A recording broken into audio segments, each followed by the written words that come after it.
Oh, you? Good. Thank you.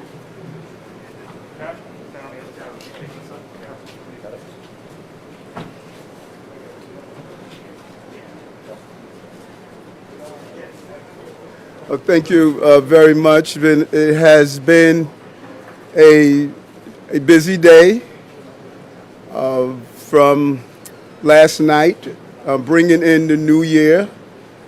The commissioner and I and the first dep, we joke about my motto: if you're going to hang out with the boys and the girls, you got to get up with the men and the women in the morning. And we have done that.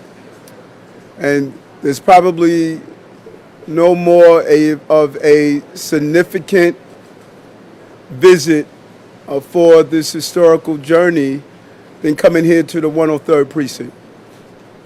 You know my story. This is the precinct. I was arrested and beat as a child. And to return here and address a roll call with a group of mainly young officers and send a very clear and loud message.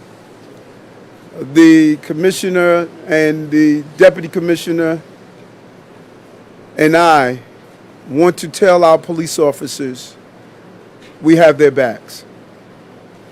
We have their backs to do their job. But there is a covenant that we are establishing. We're establishing this covenant where we would give them the tools and the support that they need. But we are also going to hold them to a high standard. We are not allowing abusive officers to remain among our ranks. Not only was I a captain in the police department, but my brother was a sergeant, and several of my first cousins followed me in. We know how difficult the job is. And we know there's a noise out there that you can't have public safety and justice. They are wrong. And we are going to prove them that they are wrong. The overwhelming number of New Yorkers, they want to see their police. They want their police to be part of their communities. The XO shared with us the amazing NCO officers and what is considered the 40 projects area and how well they are doing. That is the qualitative form of policing we are going to develop. We're going to incentivize promotions based on those officers that are not only good crime fighters, but good crime preventers, something you don't hear about often. But we also have this amazing partnership with the new councilwoman, Councilwoman Williams, who clearly will bring the balance in the conversation and make sure that we reach the standard that we're supposed to. So this councilwoman, unlike any other administration, my local elected officials will have their calls answered by city agencies. When this councilwoman calls this XO will get back to her. When this councilwoman calls the chancellor, his team will get back to her. I'm going to empower my local electeds because they're closest to the problems. Nothing personifies that more than the police and local electeds' relationships and how we create the partnership that I talked about on the campaign trail. This is a great moment for our city. This is a pivotal moment for our city as we battle COVID, as we battle crime, as we battle economy. There are people who have given up on New York. Well, I have something for you. Don't ever count our city out.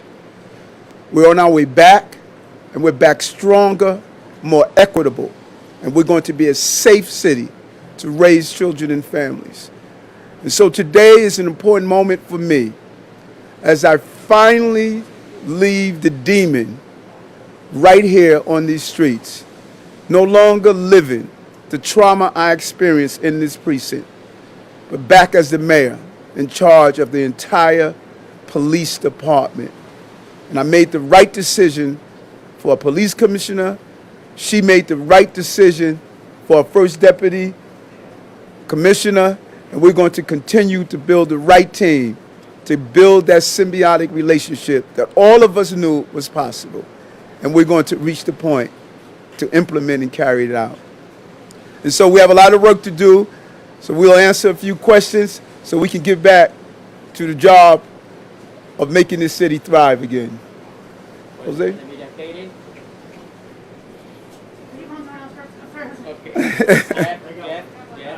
So Mayor Adams, obviously today's been a very police-focused day. Some of that wasn't on purpose. I mean, you witnessed an assault and then you had a police officer shot.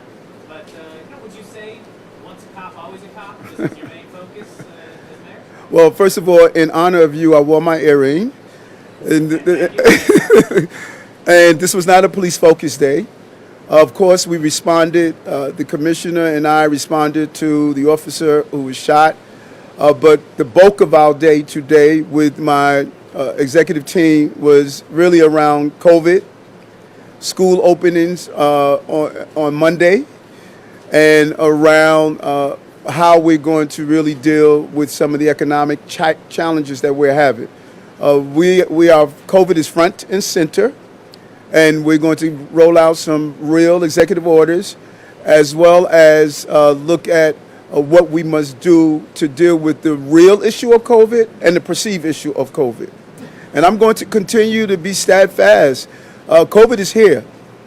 We spent $11 trillion, and it's still here. We can't spend another $11 trillion. We can't close down our city every time there's a new variant. We can't allow our children to keep missing school because a new variant comes about. COVID won't control us. We're not going to live in fear. We're going to have a city that's open, that's safe, and that's capable of protecting the families. And so that is the bulk of our day today. We met with our health team. They laid out a real pathway for it. We looked at how we're deploying tests, what we need to do around making sure people are vaccinated. We talked about something that's very significant. All of us are talking about COVID and why people are not taking vaccinations. How come we never brought to the table behavioral scientists? No one talked about the role of behavioral scientists to tell us what are the obstacles to people taking vaccines and why are certain communities less reluctant to do so. So I'm going to bring the full scope of the science community to solve this problem. It's not only doctors, but it's those that understand behaviors, and we're going to have an emergency meeting with some of our great men and women of academia to hear what behavioral scientists are saying we need to be doing to encourage people to take their vaccines. Thank you for going back to me. Can you talk a little bit about your own personal protection? I know you rode the train today without an obvious detail. I don't know if there's any other cover. And you've spoken about this in the past, but will you carry your own gun or you carry your own? And now just to speak a little bit about I know you said you're safe around the media, but we can't be with you all the time. So speak a little bit about your own personal protection. Well, when I was a cop, I used to carry an ankle holster, but you know, I don't have it on, okay? So we're not carrying a gun. So let me say this. I informed the police department and told them how I want to move through the city. Because right now, it is not only, again, substantive, it's symbolic. And I can't continue to say to New Yorkers, my city is safe. You know, I need to symbolize that also as the mayor. And I shared how I wanted my detail to be, non-traditional. I don't want anyone holding doors for me. I don't want anyone holding my umbrella. I don't want anyone deifying me. You know, I'm an everyday New Yorker. The police department took that information and they made the determination how to carry out my needs and carry out their needs. And I trust them. I'm not questioning them. They're going to do that. They're going to keep me safe, and I feel safe in my city, and I'm going to continue to do so. If they feel the threat level is at a level that I need to have an additional protection because of a known terrorist threat or known threat to me, I'll follow their lead. I have complete trust in intel and to make sure they're going to do their job. And so, you know, I just take walks sometimes. You know, I don't want to live in a bubble. I want to enjoy my city the way I always enjoyed it. So if I go to 50 Bonds, I don't want a bunch of cops hanging out with me in there. So I'm just doing my job. Mr. Mayor, in what way did Mayor de Blasio's administration not have cops back, and what specifically are you going to change? Well, I am not looking backwards. Mayor de Blasio, after he finished and the ball dropped, we have a new administration, and we're not going to govern in the rearview mirror. I'm governing forward. Number one, cops did not feel encouraged to deal with the quality of life issues. You can't run a city where people can walk into a store, take whatever they want off the shelves, and walk out, and no one is responding. That's not acceptable. We need to be clear, when there are protests, there are things that can't be done to police officers that are there to protect people that I witnessed, and those officers can't be overly abusive. And so I think sending a clear message that officers are going to have the support from the chief executive and the police commissioner is crucial. We're going to set that standard. What Mayor de Blasio did in the past, that is the past. We are here in 2022. I'm focused on my administration, and I'm not critiquing his administration. That's an administration behind us. We're going to move forward as a city. Yeah, no, go ahead. You can follow up. Go ahead. Because remember I promised I'm going to be nicer to the media. So. Should we expect more arrests or tickets for quality of life crimes under you than under the previous administration? No. Here's what we're going to do. And I shared this program before. I'm in communication with the police commissioners. With the police commissioner, and I'm going to be in communication with the DAs. That's what I wanted to say with the DAs. We can do it better. A person that's committed a theft, a petty theft inside a grocery store. He comes inside and he's arrested for that petty theft.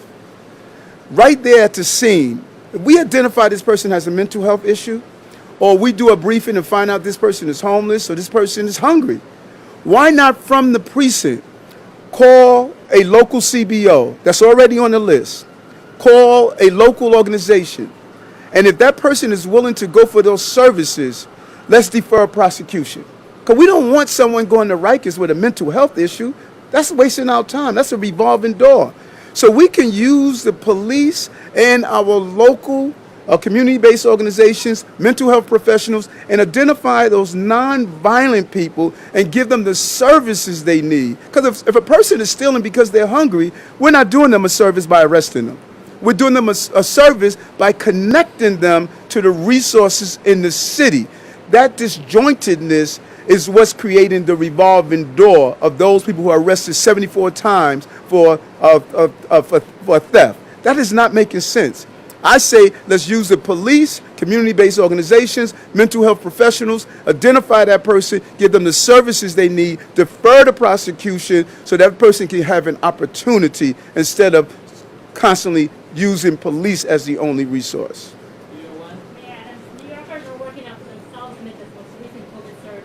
What they're comfortable doing and not doing. You spoke about how you didn't want to live in a bubble when it comes to your personal safety. When you think about your personal health, what behaviors amid this surge do you change? What are you doing? Still living your life? Are you still being safe? What's the balance? That's a great question, because we have to do that. I know if it leads, it bleeds, but we have to really be careful of the hysteria that many people are feeling. Because people are anxious, and they're really afraid. COVID has basically taken over our lives, and every new variant cannot go through a new trauma, and so we're not doing what the southern states are doing. Just totally disregard COVID. Don't have mask mandates. Don't have vaccine mandates. No, we're saying let's be smart and practical, but we have to live our lives. So, wearing that mask on the subway system, wearing that mask in the appropriate locations, hand washing, getting vaccinated and booster shots, doing just a smart thing. I got my booster shot. Doing those smart things will allow us to cycle out of COVID. And so when we do those smart things, social distancing, making sure that we are properly just taking the precaution, eating a healthier lifestyle, to build our immune systems, to make sure we give the support to our nurses and doctors who are doing an amazing job. And so it is about, let's be practical, let's pivot, like COVID pivots on us. Let's make sure that we do more forceful things when it's spiking, like now. But let's do it in a balance that we can't shut down our city. We can't lose our economy, because that is as dangerous as COVID. We have over 1 million people who are behind in their rents. That's dangerous. We have people who are not, we're losing our companies. That's dangerous. And so we can't have just our eyes on COVID and our eyes not on our economy and our eyes not on the failures of children not being in school, not having the support they need. So this is a balance. And so my medical professionals are saying what they feel we need to do. I have my economists, my business leaders, and I need to take all of that together and create a safe, open city. And that's what I'm going to do.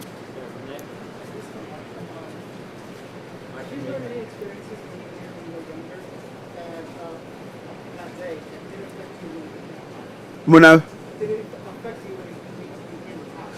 yes, this experience here had a major impact on me becoming a police officer, and the trauma that's associated. PTSD is real. Reverend Daughtry played a major role in allowing me to turn that pain into purpose. I've said that over and over on the campaign trail. We have to turn pain into purpose. And because I turned that pain into purpose, I was able to become a captain, and I'm able to come back here today in front of this same precinct. And it's an American story that, many people are facing painful moments, and they could become purposeful moments. And it shaped my policing career. When I engaged and interacted with people, I always remembered that the power of being a public officer, public police officer, is so important. You have the right police officer with the right mindset and the right vision, he would transform an entire community. And that was my desire. But the wrong one can destroy the trust, and it would take years for it to recover. Today, the demon is off my back. That's 61 years. Hey, Sally. Good, same. Question. One, could you talk a little bit about how you felt being inside today and what, it looked different? Is it the first time back since that incident? And secondly, on an off-topic question, Mayor de Blasio did not sign or veto the non-citizen voting bill. He's leaving it to you, and I was wondering what you plan to do. First coming back, this is my second time coming back. I returned here when we did the video for my commercial. It was the first time walking into the precinct. I was, I may have not realized it, but I was really intimidated of walking back inside the precinct. And I intentionally avoided this precinct throughout my entire policing career. When we did the video, I just made up my mind and said, you need to go back in there. And so today it felt better, walking back in, looking around the place. I remember that desk. I remember how small it was. I just remember the whole layout on that floor. And, it was just a reminder. But I really felt good about walking back in today, unlike I felt when I walked in when we were doing the commercial filming. It was very, very impactful at that moment. And it just brought back a lot of memories. But today I feel great. I don't know, it's because I knew that the new commissioner would not let anything happen to me, so I just felt safer. And we're going to look at the bill. I think it's the one part of the bill I'm concerned about, the 30-day part. If someone is in the city for 30 days, they have the right to vote. That's problematic for me. I understand the importance of local elections, but to give that power to someone that's here for 30 days, I think that's a problem. And I need to, in the next couple of days, make a determination what we're going to do. Julia. Quite well, Julia. You talked about earlier deploying more resources to combat violent crime. Is Well, it's the commissioner is doing an amazing job of analyzing the needs to combat crime. She has an amazing partner here with the first deputy commissioner, over 30 years of experience. And I must say, his dad was a transit cop, like I was, and a leader of the Hispanic Society at the time. I think the two of them, with our chief of department, they're going to sit down and they're going to identify what the needs are. She's going to sit down with me and share with me what the needs are, and we're going to give her the needs so that we can bring down crime. And that is what she has been doing. Even when she wasn't on the job, every time I reached out to her, she was at one police plaza or at some meeting talking to someone or just being engaged, just chopping at the bits to get at the helm. And so she will give a full briefing on what's needed, and I'm going to make sure she gets the resources that she needs. And then in terms of resources at the end of the presser at the hospital today, there was a mention that the dormitories were full, and that's why this officer had to sleep in his car, where obviously he was left vulnerable. Why were they full? Is that something you're concerned about, you want to look at? Well, what normally happens is that when you have a big detail, the West Indian Day Parade detail, the 4th of July detail, the New Year's Eve detail, normally you're going to have an unprecedented number of officers who need to sleep in the dorms, because now they're going from doing the detail to doing that quick turnaround. And so traditionally you won't have that volume in there. But that happens from time to time. There were days I had to sleep in my car because the dorms were full. And he's now a chief. He's here. He used to take up all the space because he's so big, Chief Williams. You know, you were too afraid to tell him to get up, running off the couch. You know, so that's what normally happens. But traditionally, the dorms are not filled. You know, officers are there. If they had an arrest overnight, they would rest up, or if they got an early detail in the morning. But traditionally, you won't have that problem. Cops don't traditionally have to sleep in their cars. The dorms would normally accommodate them. Hey, what's up, Michael? How are you? Good, good. Good to see you. So in your speech this morning, you said the first 100 days, the thing's going to be get stuff done. So what are the concrete goals you hope to get accomplished in the first 100 days, and how do you hope to get them accomplished? We're going to roll out a comprehensive. Each time we tick off those events that we're going to do, we have a comprehensive 100-day plan with concrete things that we're going to do in those 100 days. And we're going to start rolling them out. Our comms team is going to roll them out so you can specifically see what our goals are, each one of those 100 days, what we want to accomplish. And we have to start right away because we're day one. You know, so you'll get them all. And you know, you always get all of our information before we get it. Between the two of you, you know.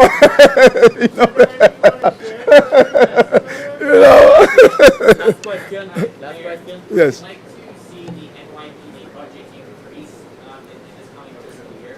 Well, one thing I'm sure of, well, my conversation with London Bree from San Francisco, who at one time talked about defunding police, she now is calling for a state of emergency. I'm seeing what's happening in Chicago with the mayor of Chicago, Mayor Lightfoot, is stating that from the conversation of defund police, she's now asking for the federal government to give more. When I speak to my mayors from across the country, they say, Eric, you struck the right tone from the beginning on what's needed to make sure that we use whatever resources our agencies are receiving, that it goes to keeping our city safe and justice. And so I am not going to play the numbers game. I'm going to have my commissioner tell me what she needs. And if she says, Eric, I need $1 more, I'm going to give her $1 more. If she says, Eric, I could do it with $1 million less, we're going to take the $1 million less. But we're also going to partner with our councilwomen to have a real crisis management team program. The goal is not responding to crime. The goal is preventing crime. Dyslexia screening. 30% of the inmates are dyslexia. So how about doing dyslexia screening? You know, so let's be more crime preventive. That's what we need to do. And this is the partnership that we're going to develop. And so I'm not part of the slogan people who say, let's just come up with a bumper sticker slogan. Public safety is not a bumper sticker. Public safety is understanding what's needed to get the job done. We must be safe as a city. The prerequisite to prosperity, and I know you all can finish it because you heard me say it all the time, is public safety. Stays the same. We're going to do it. We're going to make it happen. We're going to be a safe city. Thank you. Captain, thank you so much. Thank you, Mr. Mayor. Commissioner, thank you for coming. Thank you.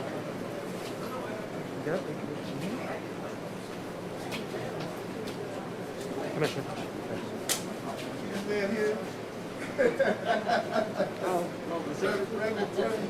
I wanted to get your contact information because we wanted to sit down and meet with you guys. Of course, absolutely. Yeah. Give me the phone. Yeah.